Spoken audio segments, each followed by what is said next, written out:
Hello, everybody. All right, so we're going to keep this to about 30 minutes each episode, but welcome to a series all about mediumship. Okay, so this first episode is about the beginning. Okay, instead of teaching this privately, I want to do it publicly for free now because I feel like as a starting medium, you're not sure, and you're not sure even if you want to spend money. So let me teach you a lot about mediumship, and then if you want to learn from me privately to build your own personal way and your own personal style as a medium, you can feel more comfortable doing so. I also am embracing my path as a teacher. Okay, so let's get into it. The very beginning, I'm going to talk about your psychic abilities rather than your mediumship abilities. So first, I want to talk about how you receive information as a medium. We use our clair abilities to help us. How so, Crystal? How is that possible? I see spirit, I hear spirit. But you're processing that information through a clair. So if you see spirit, you're using your third eye. You're using your clairvoyance. If you hear them, you're using your clairaudience, and so on and so forth. Some people just know things. They don't know how they know, they just know. So how do you receive information from spirit? What clairs are active within that help you as a medium? Knowledge is power. I'm going to say this all the time. And the more knowledge you have about how you work, how your abilities operate within, the more powerful you'll become. Okay? The more knowledgeable about yourself, the more powerful yourself will become. Okay? I got the smoke coming to me. Cleanse me, baby. Cleanse me. Okay. I joke. I kid. All right, let's get into this. So psychics and mediums will receive information through their paraphysical or psychic clairs, like I said. So when I first started, I was very clairsentient, which is the clear feeling. Okay, I just had a lot of feelings about things. Oh, and you would say that. Oh, I feel this, I feel that. Then I really worked to build and open up my third eye and clear that out and build trust. And then I started becoming extremely clairvoyant, and that's what my main clair that I work with now is. So I see visions, I see things, and as a psychic, it helps me. Now, the people that hear, they have it, I would say, the hardest and the easiest. They get the most accurate information. A clairaudient medium, like Tyler Henry, the Hollywood medium, he's clairaudient. It's a blessing and it can be a curse, they say sometimes, because you can't shut it off. And a lot of people on the streets now that people have labeled crazy in the past, that talk to things, are clairaudience. They just are actually talking to spirit, hearing spirit in their mind, outside, and not all of it is just that they're crazy. Some people on the street are not. Okay, so that being said, knowing which ability that you use the most can help you. Building that one first, and then the other ones will come in. Okay, so you're like, well, Crystal, I'm this. I get my information. I just know it, but I want to see. I want to be more clairvoyant. Everybody says that. Don't worry. It will show up. What you want and what you work with your guides with will happen. Okay. Um, okay. So the first thing I want to talk about is the hierarchy of angels. Okay. There are many different angels in the hierarchy of mediumship and faith and all of that. So if you don't like or deal with them, I don't know a medium that doesn't, because we see things, right? We see other realms and other things that are out there, other beings, other things. Okay, so we know that we understand the validity of angels, okay, and their hierarchy, and we work with them. because of this. Okay, so we have archangels. Those are the spirits of fire. They oversee and guide entire groups, nations, and let me put my book here so maybe I can read better. Yes, I have a ton of notes. How can I keep it all together and straight? Otherwise, I would just go off on tangents all the time like I do. All right. So, archangels are called the spirits of fire. All right. They're intermediaries between humanity and infinite unity and consciousness of God. Okay. Then you have the archai, Archai. Those are the spirits of time. These angelic beings hold the blueprint of the river of time and work with cycles of time and the creation of time itself. It's also referred to as spirits of principalities. Okay. They also regulate and oversee the evolution and spiritual advancement of humanity as a whole. Okay. Including the role time plays in the journey of personal and collective evolution. So, how we evolve, they're in charge of that. Maybe they're overworked. Anyway, moving on. Okay, then we have the Elohim, Elohim. These are the spirits of form. These are angelic beings who oversee physical incarnation. They perceive bigger pictures and divine blueprints, as well as the order within patterns of time and space represented through sacred geometry. So they're more into like the geometry of things and all of that. All right, then you have the dynamis, D-Y-N as in Nancy, A-M as in Mary, I-S. These are the spirits of motion. These are beings that you will not come across, but it's good to know the hierarchy of angels as a medium. I feel knowledge is power again. All right, so the dynamis are spirits of motion. Angels who have attained the level of spiritual consciousness behind the forces of motion, action, and the will forces behind movement, connected to miracles and are sometimes called virtues due to their connection with courage. They have an advanced understanding of courage and its role in willpower. Pretty cool. Next up is the Kyriotetes. Kyriotetes. These are the spirits of wisdom. These are angels of profound wisdom, infinite possibility, and divine grace through resonance. Okay? Sometimes called dominions, as they oversee the duties of lower angels. They rarely interact directly with humanity. They work with angels who interact with humanity. So they're above archangels and all of that. All right, then you have the thrones, the spirits of will. Angelic beings behind divine will. They hold awareness of the divine within everything, including limits, boundaries, responsibilities, and have a deep understanding of using time. Thrones are incredibly high-level beings who reflect the brilliance of God through their presence and by transmuting divine will. All right, the cherubim, C-H-E-R-I-B as in boy, U-M as in Mary, spirits of harmony. These angels hold a spiritual consciousness harmonizing all. They work with the whole of creation as one harmonized system and have gained full realization of the harmony of divine knowledge, wisdom, and will of all. All right, next up is the seraphim, spirits of love. Okay, the highest order of angels are located close to God. As a result, they act completely out of divine will.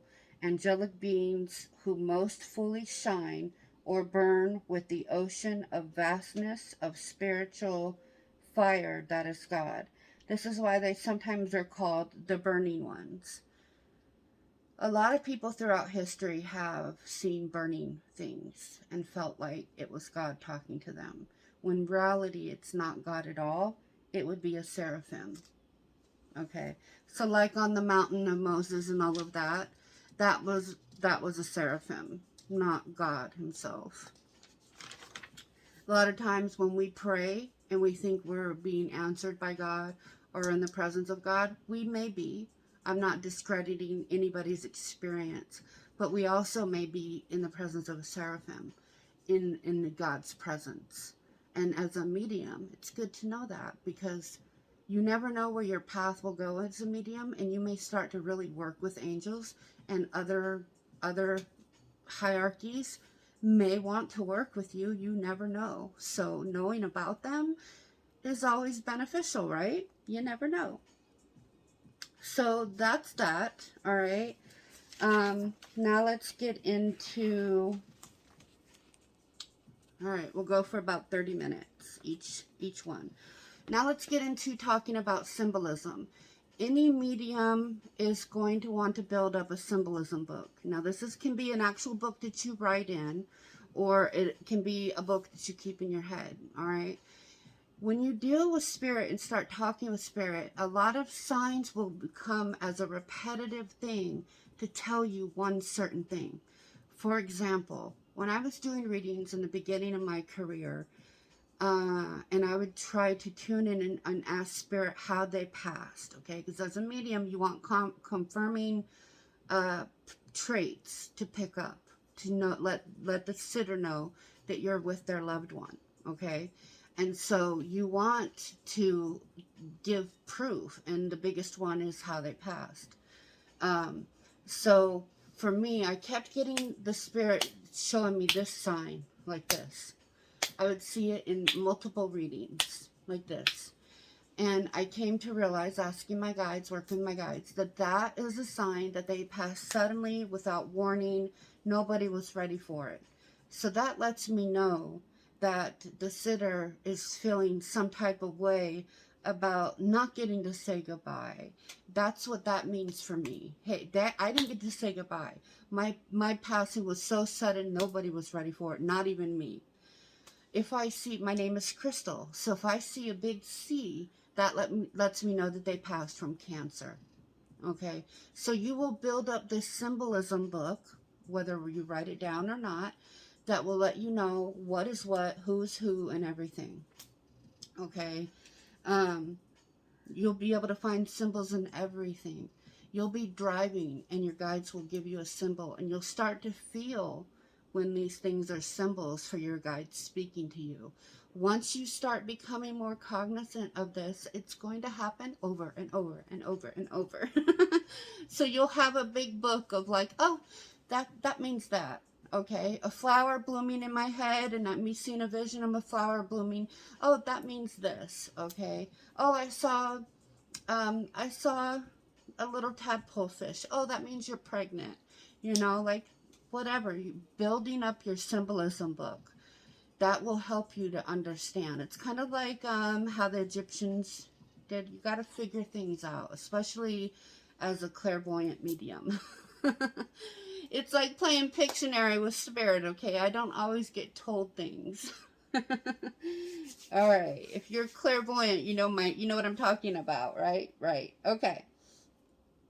All right. So let's try a symbolism exercise. All right. This isn't just me talking to you and teaching you.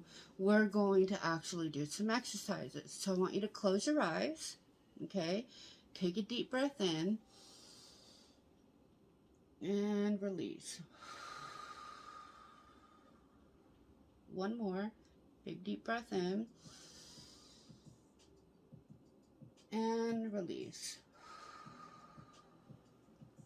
Now, with your eyes closed, I want you to see ocean waves. See ocean waves. Now I want you to see a golden retriever dog. See the dog. Next, I want you to see a rose.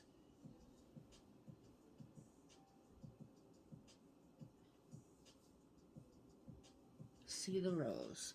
Next up, I want you to see a golden ring, a gold ring.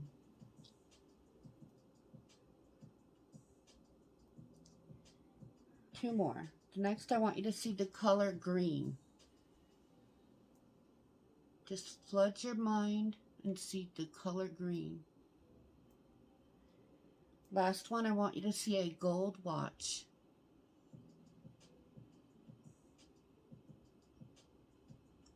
Okay, open your eyes. So, in the comments, if you want to engage and interact and be part of this whole mediumship series, please do so. Please engage with me. I will engage back. Okay? What did you see as far as the rose? What color was your rose? As far as the golden ring, the gold ring, what kind of ring did you see? Describe it. Everybody will not have the same answer, and that will tell you that our own symbolism is specific to just us. Okay. The color green, what kind of green did you see? Did you see a lime green, a bright green, a neon green, forest green, grass green, whatever green, you know? And the gold watch, what kind of a gold watch did you see? So this is like symbolism and seeing these things. And whenever you don't know the meaning of a symbol, ask your guides to show you the meaning, to tell you the meaning. Within that day or within the next couple of days, just be open and you will somehow get the answer. Spirit will give us every answer that we ask for. We just have to be open to seeing the answer. Whoop, whoop, whoop. Okay, let's move it on. Dreams. Dreams are a really good way for us to communicate with spirit. Okay, they love communicating with people through spirit, especially loved ones that don't really believe in this. Hey, I had a really crazy dream. I can't get it out of my mind. It's been with me all day. Baby, that's not a dream. Your loved one came and spoke to you. And you think it's a dream. No. They can come and talk to us. So, it's also a very good way to tap into your intuition. We connect to our consciousness better in a deeper connection when we're asleep. So, you know, you could set an intention before you sleep. I want to understand this symbol. I want to talk to this loved one. I would like for you to come and visit me in my dreams. Trust, have faith, believe, right? Dreams are also a direct line to our higher selves, okay? We can also work through emotional clutter, life concerns, and past issues in dream states. So, knowledge is power. Knowing that we can use our dreams to help us process things, which they normally do anyway. A lot of dreams don't mean anything. You'll get little pieces of it that you'll remember when you wake up, but nothing really sticks. Those are dreams that you processed your day and your life throughout that dream, which is meant to happen. The unresolved thoughts and emotions that you had throughout the day that you didn't release. That's what dreams are for, to help you release it. All right. Anyway, I'm going to tell you some tips for new mediums that want to become professional. Okay? Don't charge in the beginning. Get your name out there as being reputable first. So instead of charging, say that you have to give a review. And if you have issues with people giving reviews, first start with people that you know that would actually give you a review. Okay? And then they may have people. Okay? Rather than go on the internet first. Then you can go on the internet. And what I saw someone do the other day that was a really good tip was that she offered just enough evidence and proof in one little message. And then the person was to give a review. Okay, at least a little bit of a review. And then she would give the full reading. I wouldn't do that. I never really ran into that problem because I would intuitively pick and let my guides help me pick the person that would actually give me a review. So I built up a name for myself in the beginning doing that. Do not do it for 2 years like I did. I did it for too long. But I struggled with my confidence in the beginning. I really did. And then all of a sudden it was like a dam that broke open, and I just trusted 100%, and bada boom, bada bing, here I am. Okay, so keep track of your progress. I have notebook on top of notebook on top of notebook on top of notebook of every reading I wrote down. I would meditate an hour before reading and talk to their loved one, get some proof that I'm talking to them. Then I would go over that in the session with the sitter, right? So find your method, find your routine, and always be prepared to prove your legitimacy. I will say this though, if you're a legit psychic medium, whatever, I want you to know that you don't have to keep doing that. So if you are like me and you put yourself out there on social media and people are like, well, I may book a reading if you can prove you're legit. I already put in my time proving I'm legit. I am. You either want a reading or you don't. Bye. Okay, that's the energy you need to have. That's the energy I wish I had in the beginning, rather than going, okay, well, I pick up. Forget all that dumb crap. All right, so next up. Okay, so next up, I think I will have time to talk about the CERT method, and then I will end this first episode. Okay, we'll probably have like maybe 3 or 4 episodes. All right, so let's talk about the CERT method, all right? C as in cat, E-R-T, okay? C-E-R-T. This is coined a phrase by a Welsh medium eons ago, okay? So the C stands for the communicator, which is the loved one, okay? The loved one coming through, all right? E stands for evidence. This is stuff that you cannot get from Google. Name, address, location, age, personality, character description, physical description, health conditions, how they passed, hobbies, whatever comes through for you to get information. You know, people are looking for you to be able to pull things off of their Facebook page. They know what's on their Facebook page. They know people that will pull it from their Facebook page. The people have come a lot more hip, you know. Yes, people are still getting scammed, but they're becoming a lot more hip to this. So E stands for evidence. Everything you can get about the loved one to give to to the sitter. R is the reason. Spirit may have their own reasons for connecting. I get a lot of times, especially like in my lives, of spirits pushing people that would normally not come in alive that I would do any type of dealing with me, and then all of a sudden their loved one comes through. They push them to me. They will push you to get a reading. They'll push you to things, okay?